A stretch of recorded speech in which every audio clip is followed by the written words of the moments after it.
ಕೆಸಿತ ಮಲೆನಾಡಿನಲ್ಲೂ ಮುಂದುವರೆದ ಮುಂಗಾರು ಅಬ್ಬರ ಶಿವಮೊಗ್ಗ ಜಿಲ್ಲೆಯಲ್ಲಿ ರೆಡ್ ಅಲರ್ಟ್ ಅನ್ನು ಘೋಷಣೆ ಮಾಡಿದ್ದಾರೆ. ಹಾಸನ, ಚಿಕ್ಕಮಗಳೂರಿನಲ್ಲೂ ಮಳೆಯ ಅಬ್ಬರ ವಿಪರೀತವಾಗಿದೆ. ಕೆಲ ತಾಲೂಕುಗಳಲ್ಲಿ ಶಾಲಾ ಕಾಲೇಜುಗಳಿಗೆ ರಜೆಯನ್ನ ಘೋಷಣೆ ಮಾಡಿದ್ದಾರೆ. ಸಾಗರ, ತೀರ್ಥಹಳ್ಳಿ, ಹೊಸನಗರ ಶಾಲೆಗಳಿಗೆ ರಜೆಯನ್ನ ಘೋಷಣೆ ಮಾಡಿದ್ದಾರೆ. ಹಾಸನ, ಚಿಕ್ಕಮಗಳೂರಿನಲ್ಲೂ ವಿಪರೀತವಾಗಿ ಮಳೆಯಾಗ್ತಾ ಇದೆ.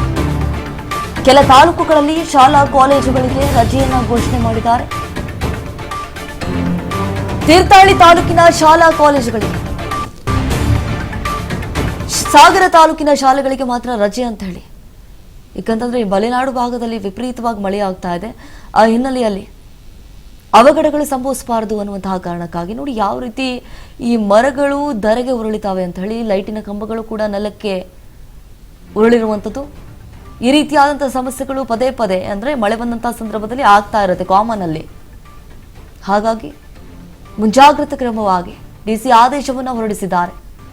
ಸಾಗರ ತಾಲೂಕಿನ ಶಾಲೆಗಳಿಗೆ ಮಾತ್ರ ರಜೆ. ಡಿಸಿ ಪ್ರಭುಲಿಂಗ ಕವಳಿಕಟ್ಟಿ ಆದೇಶದ ಮೇರೆಗೆ ಶಾಲೆಗಳಿಗೆ ರಜೆಯನ್ನ ಘೋಷಣೆ ಮಾಡಿದ್ದಾರೆ. ನೋಡಿ, ಈಗಾಗಲೇ ಆದೇಶವನ್ನ ಕೂಡ ಹೊರಡಿಸಿರುವಂತಹ ಆ ಒಂದು ಪತ್ರವನ್ನು ನಾವು ಗಮನಿಸ್ತಾ ಇದ್ವಿ.